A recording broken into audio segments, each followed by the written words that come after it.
Keluarga Kristen yang harmonis. Keluarga Kristen yang harmonis itu adalah keluarga yang dimana mereka mengimani Kristus dalam keluarga dan Kristus menjadi kepala keluarga dalam keluarga tersebut. Mereka melakukan semua tugas-tugas seorang suami maupun istri dan juga tugas-tugas seorang anak. Kita melihat dalam Kolose 3 ayat 18-25 di sini dikatakan bahwa seorang istri harus tunduk kepada suami dan seorang suami harus bisa menjadi kepala keluarga yang baik dan benar. Dan seorang suami juga harus bisa memberi pengajaran dengan kesabaran dan kelemah lembutannya, bukan dengan kekasaran. Dan juga di sini dikatakan di dalam Kolose 3 ayat 18-25 ini saya katakan adalah seorang anak juga harus patuh kepada orang tua. Dan kita juga melihat dalam kehidupan kita sehari-hari bahwa untuk membangun sebuah keluarga harmonis itu hanya dibangun dengan dasar iman dan juga dasar kita percaya. Komunikasi yang baik adalah suatu inti atau suatu fondasi buat kita untuk bisa menjadi keluarga yang baik atau keluarga yang sejahtera atau harmonis. Keluarga Kristen adalah keluarga yang bisa mengaplikasikan isi Alkitab atau ajaran-ajaran Alkitab tentang keluarga. Tuhan Yesus dalam Kejadian juga telah kita lihat adalah keluarga pertama, yaitu Adam dan Hawa.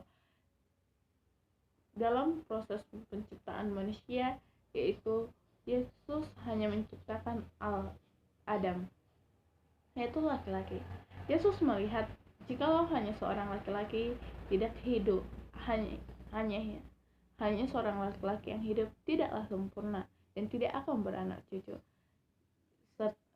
Maka Tuhan Yesus memberi dan menciptakan manusia lagi dari tulang rusuk Adam, sehingga terciptalah Hawa. Dan kita lihat di sini mereka hidup bahagia dan saling melengkapi di Taman Eden. Maka dari situ kita juga harus bisa menjadi seperti keluarga Adam, di mana mereka takut akan Tuhan dan juga mereka sangat sayang dan sangat mengasihi sesama. Mereka melestarikan lingkungan hidup mereka dan juga mereka mengasihi semua binatang-binatang yang ada dan juga tumbuhan-tumbuhan yang ada di Taman Eden tersebut. Mungkin di dalam keluarga banyak pergumulan, banyak persoalan yang datang. Jikalau persoalan itu datang, kuatkanlah iman kita. Mari kita menguatkan iman supaya kita bisa membuat keluarga itu tetap utuh.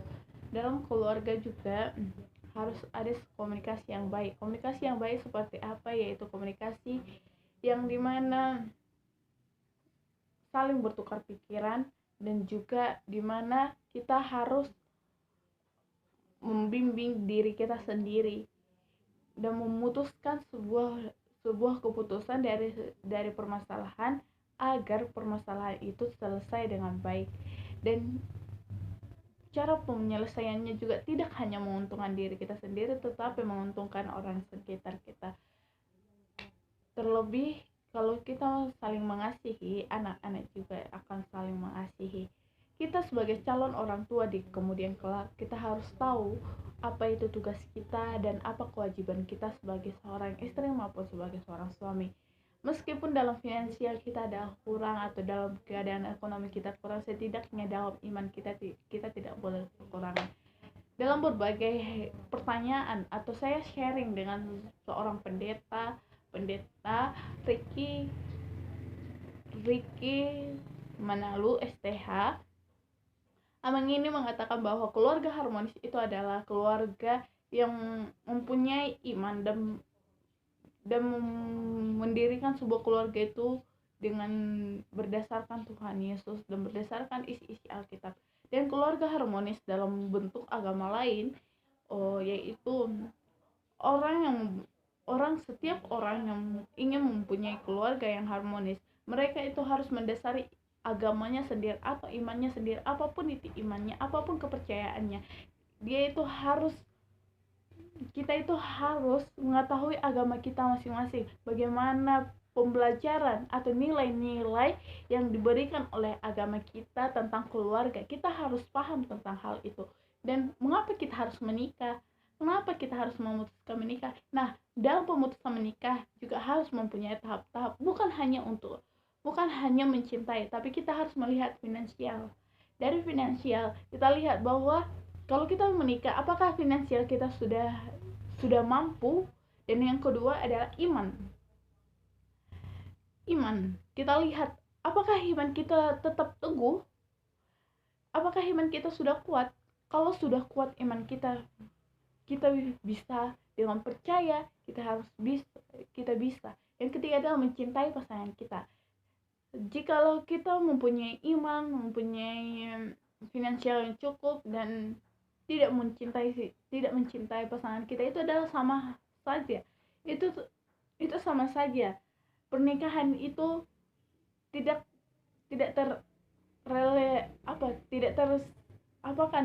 teraplikasikan dengan baik nanti. Mungkin keluarganya akan hancur, akan tidak bertahan dengan baik. Maka dengan itu kita harus mempunyai cinta kepada pasangan kita. Yang keempat adalah komunikasi.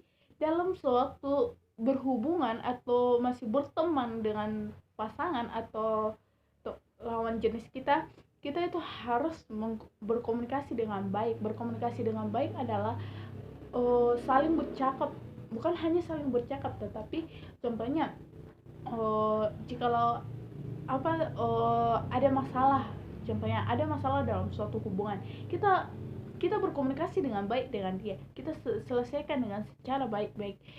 Dan mulai dari situ kita belajar untuk menjadi mandiri dan untuk mengubahkan keluarga yang baik.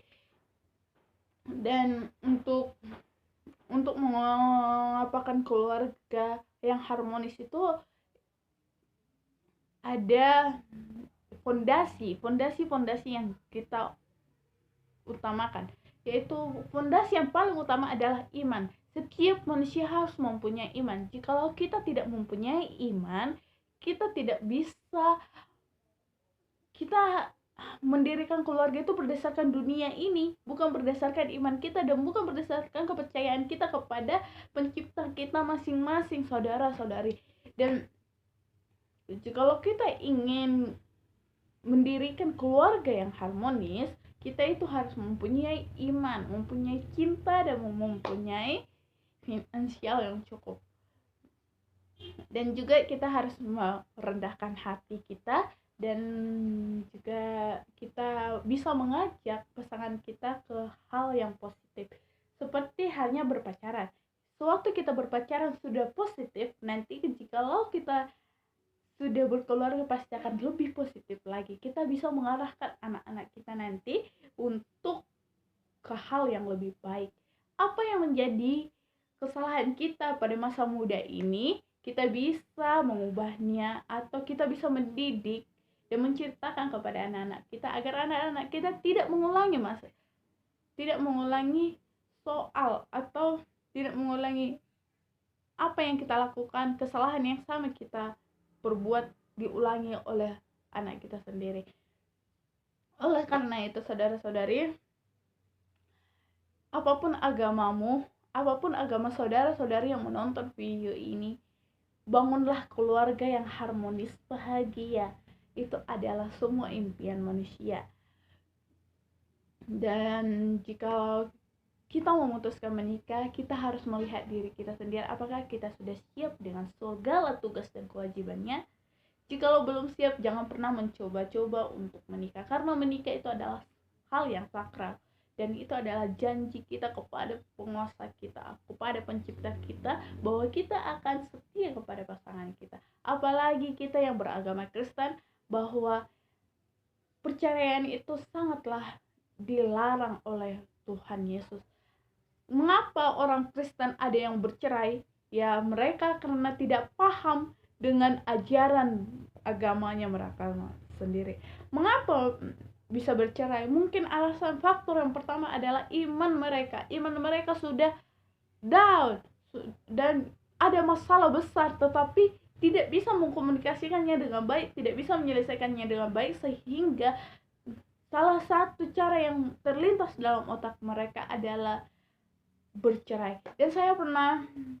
Dan seminggu yang lalu saya pernah bercerita-cerita atau sharing-sharing dengan seorang pemuda, yaitu Bu Joel Haryanja, seorang mahasiswa dari sekolah tinggi guru Huria Sipaholon.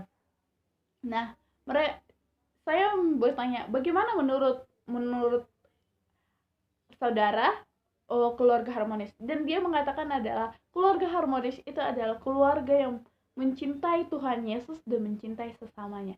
Nah, begitu singkat jawaban saudara tersebut, tetapi ingat, itu adalah maknanya dalam sekali, saudara-saudara, bahwa apapun yang kita lakukan, kita itu harus berserah kepada Tuhan Yesus. Mau membangun keluarga harmonis, kita harus tahu nilai-nilai Kristianinya, saudara-saudari. Jangan pernah membangun keluarga tidak mempersiapkan diri sendiri. Contohnya, menikah karena hamil di luar nikah. Itu banyak sekali yang terjadi. Bahkan teman saya sendiri ada yang begitu. Menikah karena hamil di luar nikah. Ya, untuk membuang aib. Dan banyak sekali juga yang saya temui orang yang menikah muda, banyak sekali yang bercerai juga, cepat bercerai. Itu dikarenakan belum ada kesiapan dalam dirinya sendiri, saudara-saudara. Maka sebab itu, jikalau saudara-saudara berpacaranlah dengan hal positif, saudara-saudara. Jangan berpacaran dengan hal negatif. Contohnya,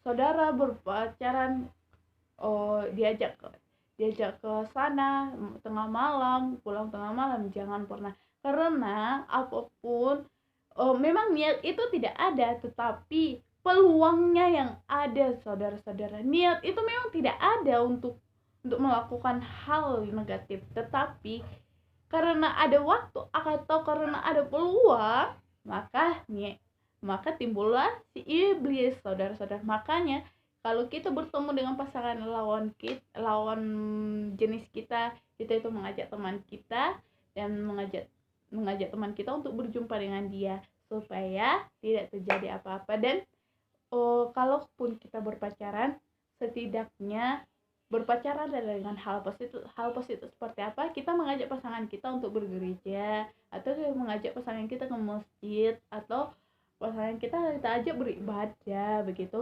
Makanya berpacaranlah dengan satu agama. Jikalau beda agama, itu memang bisa kita beda agama, tapi di kemudian hari kita semakin hari mencintai dia, tetapi waktu pemutusan untuk menikah atau enggak sama dia, kita harus memilih agama yang sama, saudara-saudari. Kalau kita sudah memilih berpindah agama, kita harus siap, saudara-saudari, untuk mengetahui apa agama dia, bagaimana pembelajaran agama dia, bagaimana nilai-nilai agama dia, bagaimana ajarannya. Kita harus paham tentang itu. Jangan pindah agama tetapi kamu atau saudara-saudari tidak tahu atau tidak paham tentang ajaran mereka, maka saudara-saudari akan tersesat dalam membangun sebuah keluarga yang harmonis itu. Karena saudara-saudari juga sesat, tidak tahu apa-apa tentang ajaran agama yang saudara anut sendiri. Maka dari itu, saudara-saudari, saya sarankan berpacaranlah dengan orang yang seagama. Walau kita bisa berteman dengan beda agama, karena kita dalam Indonesia kita itu mempunyai agama yang bervariasi. Makanya kita itu bisa berteman dengan teman kita yang beda agama, tapi kita harus menghormati dan juga menghargai mereka. Jikalau kita ingin berteman dengan baik, maka ke hal positif, ajak mereka untuk mengenal agamamu, dan kamu juga harus mau menerima perbedaan itu, dan kamu juga harus mau mengetahui ajaran mereka bagaimana, begitu. Jikalau kita sudah tahu agama mereka bagaimana, kita bisa mengingatkan mereka. Contohnya, agama Islam, teman kita beragama Muslim, terus ini sudah waktunya sholat kayak gitu, terus dalam chattingan atau dalam via telepon kita telepon dia, hello hello saudara kayak gitu, hello Fanny, sekarang kan udah jam segini, kamu tuh harus sholat biar kami ini gini ya. Ya kan, itu adalah hal yang positif. Kita berteman tidak memandang ras ataupun tidak memandang perbedaan. Tetapi saudara-saudari, dalam membangun keluarga, kita itu harus satu, bukan dua. Kalau kita dua itu akan ada perbedaan jalan, ada ke kiri, ada ke kanan, saudara-saudari. Kalau ada ke kiri, ada ke kanan, akan hancurlah keluarga tersebut, dan yang berdampak adalah anak-anak, bukan saudara sendiri. Makanya dari itu, kalau kita mau memutuskan pernikahan, maka kita harus bisa membangun keluarga yang harmonis. Keluarga yang harmonis itu adalah keluarga yang harmonis itu mempunyai 3 fondasi tadi, yaitu iman, mencintai, dan satu lagi, dan komunikasi yang baik. Iman kita itu adalah kepada Sang Kuasa, sedangkan mencintai itu adalah mencintai pasangan kita dan juga mencintai orang lain. Yang ketiga adalah komunikasi yang baik dan kepercayaan. Kita memberikan kepercayaan kepada pasangan kita dan juga komunikasi yang baik kepada pasangan kita. Itu adalah fondasi untuk membuat sebuah keluarga harmonis dan bahagia. Semoga saudara-saudari kelak menjadi keluarga yang harmonis dan keluarganya juga harmonis dan bahagia. Semoga dengan video ini, dengan sharing ini, saudara-saudari bisa menerima dan bisa membangun keluarga yang harmonis. Ingat, dalam Kolose 3 ayat 18-25 saja sudah mengingatkan kita, dan sudah Tuhan Yesus, Rasul Paulus sudah mengingatkan atau sudah mengucapkan, memfirmankan.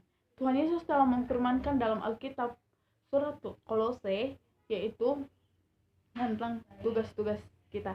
Semoga tugas-tugas seorang suami dan tugas seorang istri dan juga tugas seorang anak kita lakukan dan kita laksanakan dengan baik, dan semoga sharing ini bermanfaat bagi saudara-saudariku sekalian.